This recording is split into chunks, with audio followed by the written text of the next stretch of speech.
As we race towards one another, I reignite my ruby-red blade in anticipation of blistering her flesh from her bones. She brought hers up in a double-fisted high-blurring arc over her head. I sidestep to my right, and I deflect the powerful strike to my left. The sizzle and crack of our beams meeting is the only sound that breaks the deafening silence of these grand halls.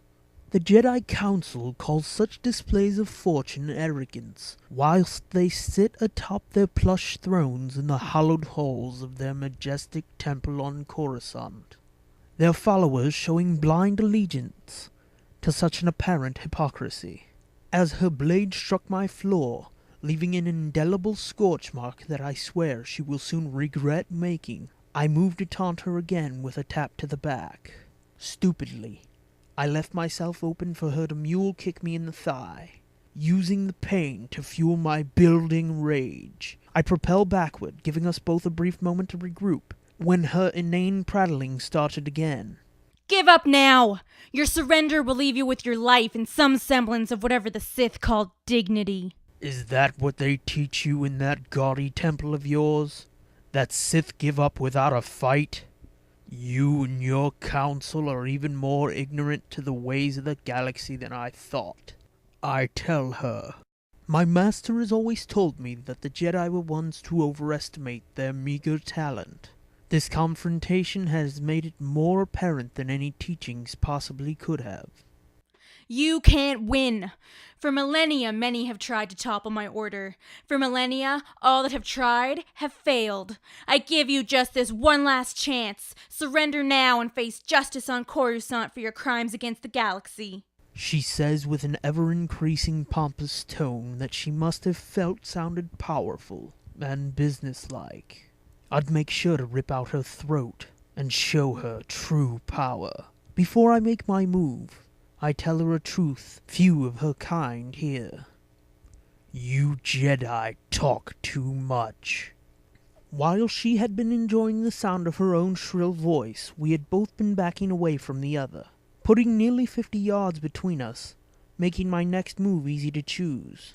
I start towards her, and fling my lightsaber, using the force to propel it horizontally at her smug face. As it's making its way to her, I use the distraction to unleash a brilliant barrage of blue force lightning at her with both hands. She slowed and brought up her blade to take the brunt of the elemental attack. I knew I could sense Yoda's disgusting slime on her. Still moving forward, I funnel all of my force training into this moment, not feeling it, just letting it surge through me like an ocean with its undulating waves beating against my fingertips, looking for an out that I gladly give in the form of my assault. Seconds had passed since I had sent my weapon sailing across the room at her. She used the force to send it clattering to the floor and through a doorway out of my reach.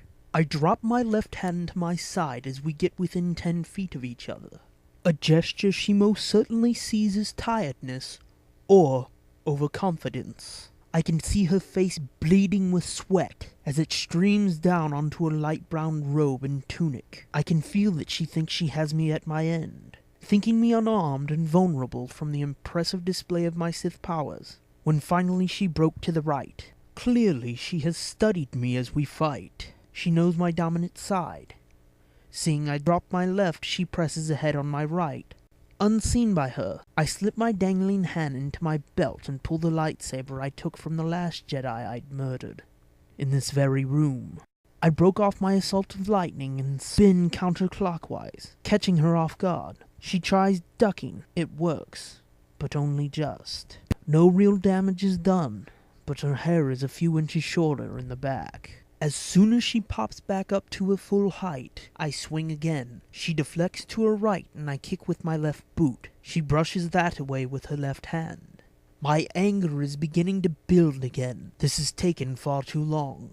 We both start swinging and blocking in what must look like a most elegant dance to any outsider. Not that there are any. She jabs, I block. I slice, she parries. The sizzling growing ever more tiresome. I take a low swing and she leaps into the air, as I knew she would. While she's still airborne, I force pull a giant Gamorrean bench a meaningless artifact of my travels, up into a flight path. It slams into her with amazing force, sending her flailing into a pillar of my chamber. Blood begins to trickle from her lips. The sight of a bleeding Jedi at my feet has, and will, always bring a strength to my bones, no matter how weary. I can't help but taunt her.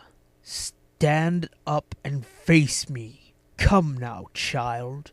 Have you no respect for your betters? She raises up her head, and her dull Jedi eyes meet my gaze. Stand up and face me. You pathetic excuse for a Force user. I punctuate every phrase with a kick to her gut, the blood flowing a little more freely now. Stop. Please. Begging. Using the Force, I pick her up by the throat and let her hang before me.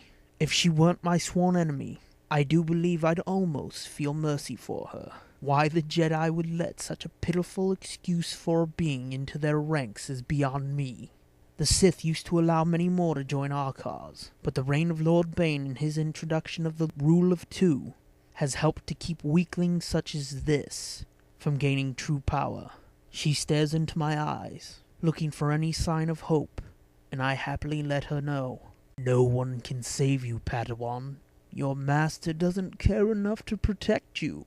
If only Jedi were allowed attachment. My grip tightens. If her skin wasn't already blue, I'm sure it would have started turning.